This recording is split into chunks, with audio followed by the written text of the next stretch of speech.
विश्व के सभी मेरे साथियों को राजरत्न अंबेडकर की ओर से जय भीम, नमो बुद्धाय। द अनटोल्ड अंबेडकर के दूसरे भाग में आप सभी लोगों का स्वागत है। इस भाग को शुरुआत करने से पहले आज डॉक्टर बाबा साहब अंबेडकर जी के गुरु महात्मा ज्योतिराव फुले इनकी 193rd बर्थ एनिवर्सरी है। इस अवसर पर मैं अंबेडकर परिवार की ओर से आप सभी लोगों को महात्मा ज्योतिराव फुले इनके जयंती के हार्दिक हार्दिक शुभकामनाएं देता हूं। आप सभी लोग जानते हैं कि डॉक्टर बाबा साहब अंबेडकर अपनी पढ़ाई पूरी करने के बाद बड़ौदा सरकार के नौकरी में उपस्थित रहने के लिए मुंबई से निकले। जब बाबा साहब अंबेडकर इस नौकरी को करने के लिए जा रहे थे तब बाबा साहब अंबेडकर जी का और उनके पिताजी का झगड़ा हो गया।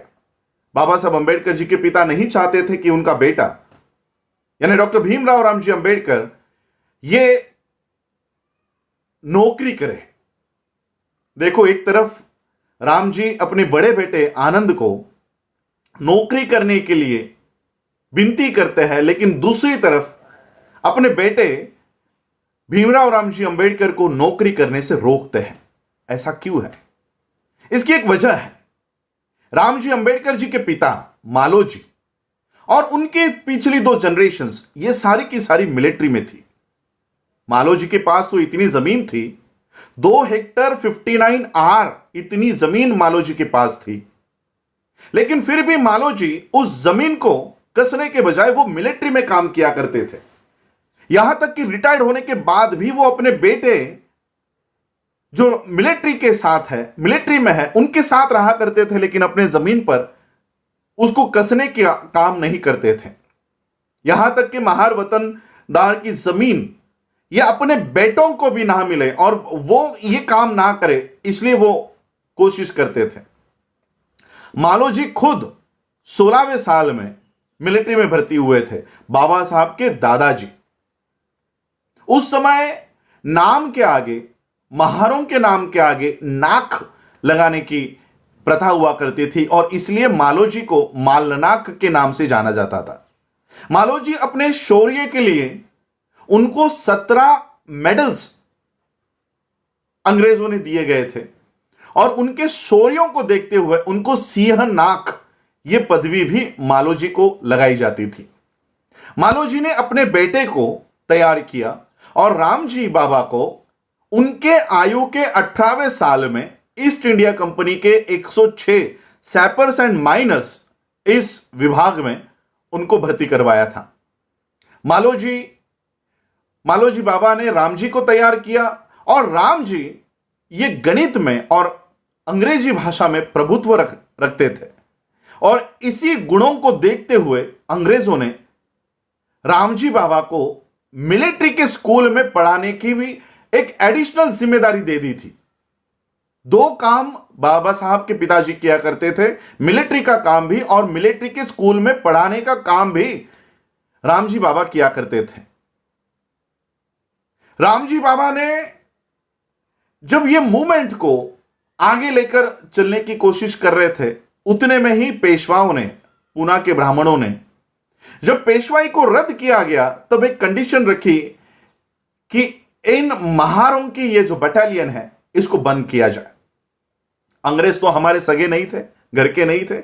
अंग्रेजों ने इस महार बटालियन को बंद करवाया और परिणाम यह हुआ कि रामजी बाबा की नौकरी चली गई।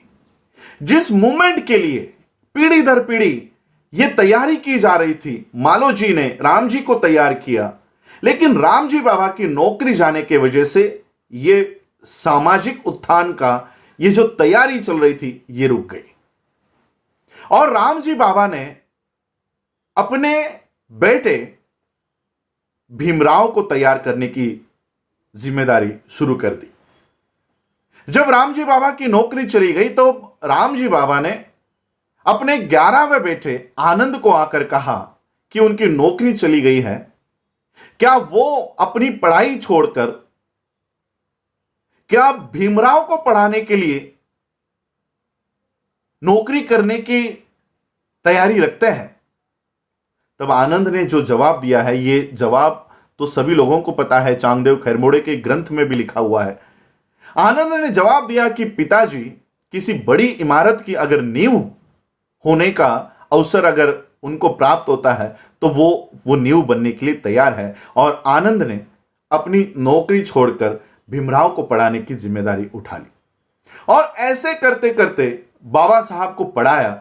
और जब बाबा साहब अंबेडकर जी को यह पढ़ाई पूरी करने के बाद इस समाज में सामाजिक गुलामगिरी को तोड़ने की जब बारी आई, तब बाबा साहब अंबेडकर जी को यह शर्त रखी गई थी कि जो पैसा पढ़ाई करने के लिए बाबा साहब को दिया जा रहा है वो पूरा होते ही, पढ़ाई पूरी होते ही उनको बड़ौदा सरकार की नौकरी में ज्वाइन होना पड़ेगा।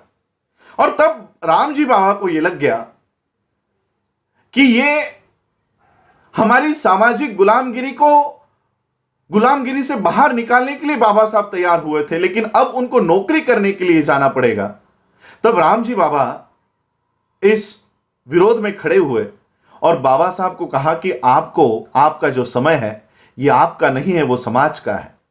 इस सामाजिक गुलामगिरी से बाहर निकालने के लिए आपको यह पढ़ाई करने की,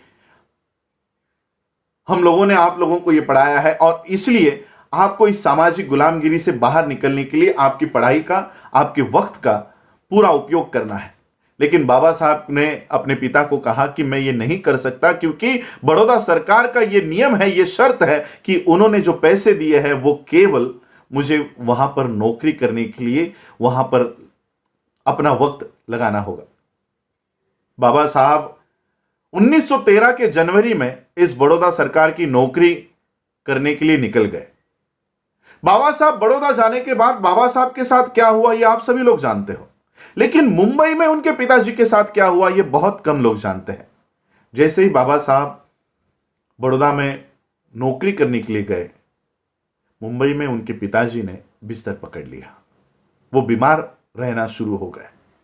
और केवल बाबा साहब के साथ क्या होता होगा, मेरे बेटे को क्या क्या सहन करना पड़ता होगा, यह सोच सोचकर वो इतना बीमार हो गए कि 9 दिन में ही बाबा साहब अंबेडकर बड़ौदा में जाने के बाद एक टेलीग्राम उनके पिताजी के बिना बताए, क्योंकि राम जी नहीं चाहते थे कि मेरे बेटे को मेरी वजह से कोई तकलीफ हो और वो अपना काम छोड़कर मुझे देखने के लिए आए।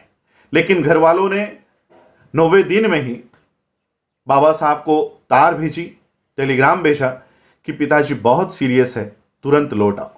बाबा साहब को ये तार मिली और बाबा साहब अपने पिताजी को देखने के लिए, मिलने के लिए बड़ौदा से निकले और ये ट्रेन सूरत में आकर रुकी। आप लोगों को सबको पता है, अपने पिताजी के लिए मिठाई लेने के लिए बाबा साहब नीचे उतरे और उनकी ट्रेन चली गई। दूसरे दिन 2 फरवरी 1931 को बाबा साहब अंबेडकर घर आए और उसी दिन रामजी बाबा का देहांत हो गया। रामजी बाबा और बाबा साहब के बीच आखिरी कुछ पलों में बहुत गहरी बात हुई। उसके बाद बाबा साहब ने अपनी नौकरी त्याग दी और सामाजिक उत्थान के इस लड़ाई में बाबा साहब पूरी ताकत से उतरे। लेकिन जब बाबा साहब माता रमाई से बात करते थे अपने पिताजी की याद में, वो एक बात कहा करते थे कि रामू, जब मैं अपने पिता के साथ खुद को तौल कर देखता हूं तो मैं कहीं कम पड़ गया हूं, ऐसा मुझे लगता है। ऐसा बाबा साहब क्यों कहा करते थे? बाबा साहब इसलिए ये बात कहते थे क्योंकि जो तैयारी मालोजी ने राम जी को तैयार करने में लगाई, जो राम जी ने बाबा साहब को तैयार करने में लगाया, वो कहीं ना कहीं बाबा साहब अंबेडकर अपने अगली पीढ़ी बाबा साहब की कौन है? क्या बाबा साहब के बच्चे और बाबा साहब के नेफ्यू ये बाबा साहब की अगली पीढ़ी थी? नहीं, ये पूरा समाज बाबा साहब की अगली पीढ़ी थी। बाबा साहब अपने अंतिम भाषणों में यही बात कहते हैं कि मुझे मेरे पढ़े लिखे लोगों ने धोखा दिया। वो इसलिए कहते हैं क्योंकि बाबा साहब ये मूवमेंट, जहां तक बाबा साहब ये कारवा लेकर आए थे, ये कारवा अगली जनरेशन को देकर जाना चाहते थे, लेकिन अगली पीढ़ी बाबा साहब अंबेडकर जी के फैसिलिटीज को लेकर खुश रह रही थी, लेकिन बाबा साहब की मूवमेंट को आगे लेकर जाने के लिए आगे नहीं आ रही थी। और इसलिए बाबा साहब ने व्यथित होकर ये बात कही कि ये कारवां मैं यहां तक लेकर आया हूं, अगर हो सकता है तो इसको आगे लेकर जाओ, लेकिन पीछे लेकर मत जाओ। और इसलिए बाबा साहब माता रमाई से बात करते हुए कहते थे कि मेरे पिताजी के साथ मैं अपने आप को जब तोलता हूं तो कहीं ना कहीं मैं कम पड़ गया हूं ऐसा लगता है। वो इसलिए क्योंकि बाबा साहब ये मोमेंट जिनके हाथों में ट्रांसफर करना चाहते थे, वो नौकरी लेकर, वो घर बनाकर, गाड़ी लेकर अपने परिवार में खुश होने लग गए थे और बाबा साहब की मूवमेंट चलाने के लिए आगे नहीं आ रहे थे। जय भीम, नमो बुद्धाय।